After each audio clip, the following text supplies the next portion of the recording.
Hey, what's going on, guys? Here's my truck. It's a 85 K10 Chevy pickup. I think you saw it in one of my last videos. If you haven't seen that, you can go check that out. I think it's in that. Just a little update I did on it. That was when it had a 5.7 in it, I believe. I don't know. It's been so long since I made a video on this thing that I don't even remember. So I'm going to go over some of the things I did. That way, if any of you watching have a truck like this, you want to put an LS in, I'll go over some of the basics, kind of the do's and don'ts. So yeah, let's get into it. It's a 5.3 out of a 04 Silverado. When you get, I think 04 and up is a drive-by-wire, which means this is electric. Your throttle's electric. There's no throttle cable. So if you put one of these in, you don't have to have a throttle cable anymore, and you can pull your old gas pedal out. It comes with the electric pedal. So this is one I had to weld. I had to cut the old mount, weld it, because the stock ones are longer. It goes like down here and it pushes right into your floor pan. It can't go anywhere. So you can mount this almost in the stock. You can use one of the stock holes. I think it's this one down here, and then the one on top, I think you have to drill. There's like a little hole, a little indent in the firewall. You just pop a hole through it, kind of like that one you can see up there. There's a little indent and the hole's lined right up. So it's kind of a bolt-on process, but you got to fabricate yourself a lever to make sure you get all your throw without the pedal touching the floor pan.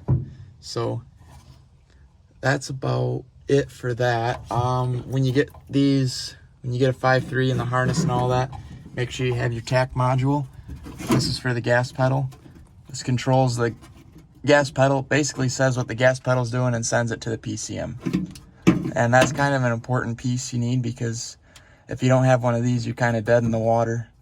So when you get one of these, make sure you have a tack module with it as well. Another thing is the harness. So on a stock harness, the battery's over here. On a square body, usually the batteries are over there. So I used the same battery tray on this side because I wanted to keep all the same ground wires and positive battery wires on this side of the motor. So I didn't have to fool with any of that. Your power steering is going to be a pain. I still haven't figured this out yet. It blew this hose off 3 times, so I'm thinking I'm going to have to go with something different. I tried clamping it again. I'm going to see if it blows it off again. You can see all the fluid everywhere on the window.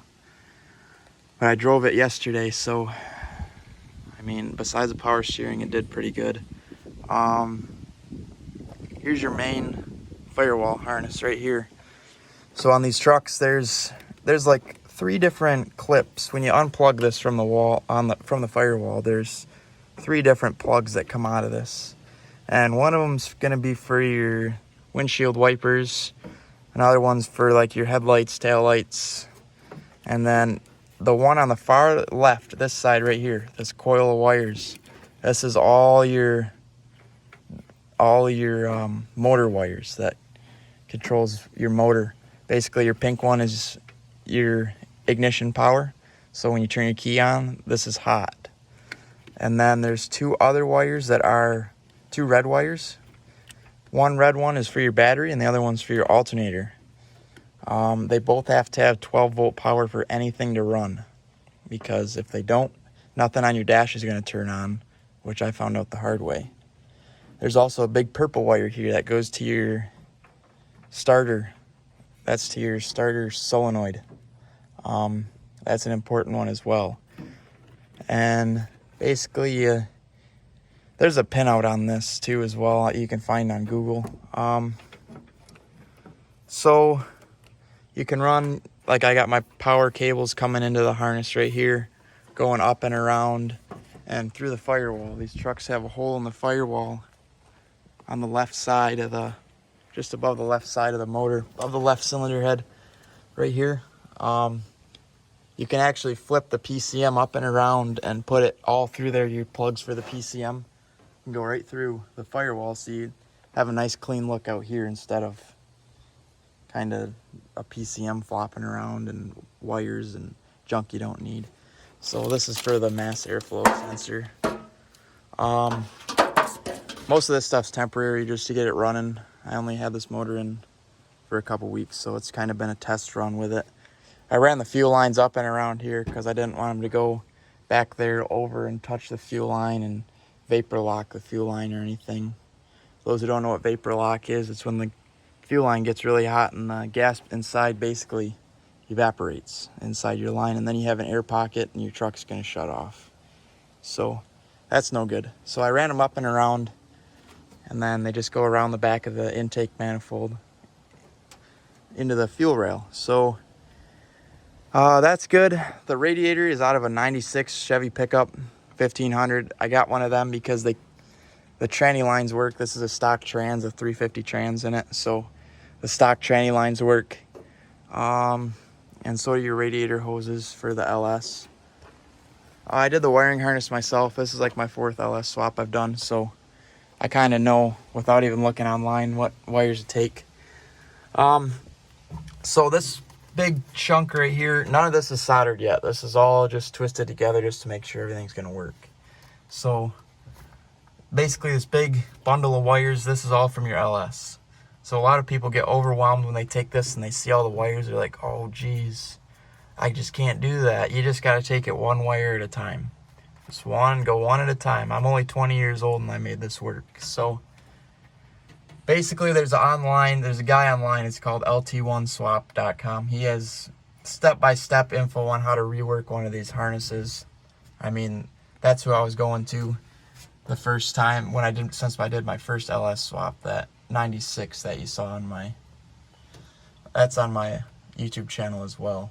So there's going to be that big bundle of wires. There's going to be a black plug that used to go to not your harness, but your fuse box. You're going to take all the pink wires out of that plug, and then the rest of them, you can either, if you want it to look neat, you can take all these and follow them back through your harness and remove them all. Or if you're like me, where it's just a toy, you just leave them here, cut them off flush up here. But all these pink wires need a 12-volt ignition power. So you got to have, these run your coils, your injectors, your map sensor, all that stuff. This runs off of. So I usually break them down like 4 wires down to 1, and then you basically have yourself with 4 more wires, and then what you're supposed to do from there is you're supposed to run a fuse box. But since this is a toy, I'm not too worried about it burning down or anything, so I just hardwired everything. I wouldn't recommend hardwiring anything. You're going to want to definitely do it the safe route. This is your PCM. When you take these little nuts off, these bolts out here, you're going to find all these little pinouts on there. I think there's like 100 of them on each plug. So basically you're going to go through and you're going to take out each individual one that you don't need. That's on lt1swap.com. You're going to take out every wire you don't need, and then from there you can follow them back through your harness, and it basically thins down your harness to only the essentials that you need for the motor to run. So there's going to be 2 battery wires that supplies the PCM with battery power. There's going to be, I think, 2 ignition wires. Your tack wire is going to come out of here. There's a white tack wire that comes out. That's basically it for that. I have a fuel pump switch wired up. I got a fuel pump off Summit Racing, and that thing was a complete turd. It just won't hold enough pressure to run a 5.3. It had enough pressure for me to drive it around here a little bit yesterday, and then I put it in park and it was idling, and then the idle just dropped super low, and then I was like, what the heck? So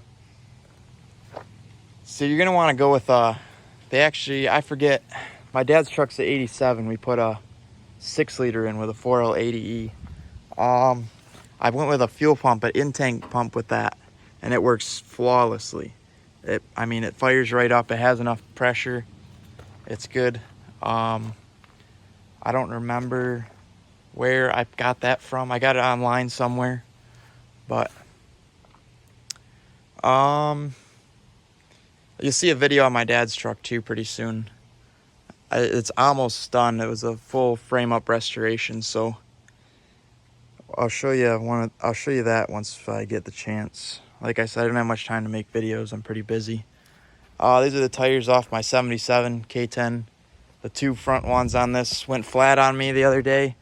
Right as I was about to drive it, they just completely flattened right out. So I used the stock exhaust that was on this before. I just TIG welded some downpipes so I could use the manifolds from the 5.3. I didn't have to buy any expensive headers or anything. I could use a 5.3 manifolds and they clear the frame. So I used to have a fuel pump up here. It was for a 350. Now, that was the first time I ever used an electric fuel pump up here like that. And I found out that 350 only requires like 7 PSI because it's a carburetor. And that was putting out just about as much fuel pressure as I think your shower does at home. So you could probably imagine that this LS did not want to even fire up on that. So I got like a 70 PSI. These are like 30 or 40 to 50, I think. 40 to 50 PSI of fuel pressure they need to function correctly. So I got a 70 PSI fuel pump, but it's an absolute turd and it won't even, I mean, it idles and then it'll idle real choppy and then it'll just shut off. I have a push button start on it, a switch, ignition switch and push button start. Let me see. I'll see if it even fires up right now. I can hear the fuel pump.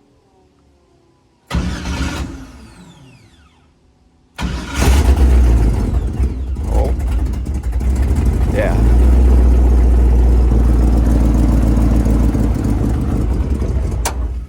Yeah, so it has just enough fuel pressure to idle it, but once you give it the gas, it just dies.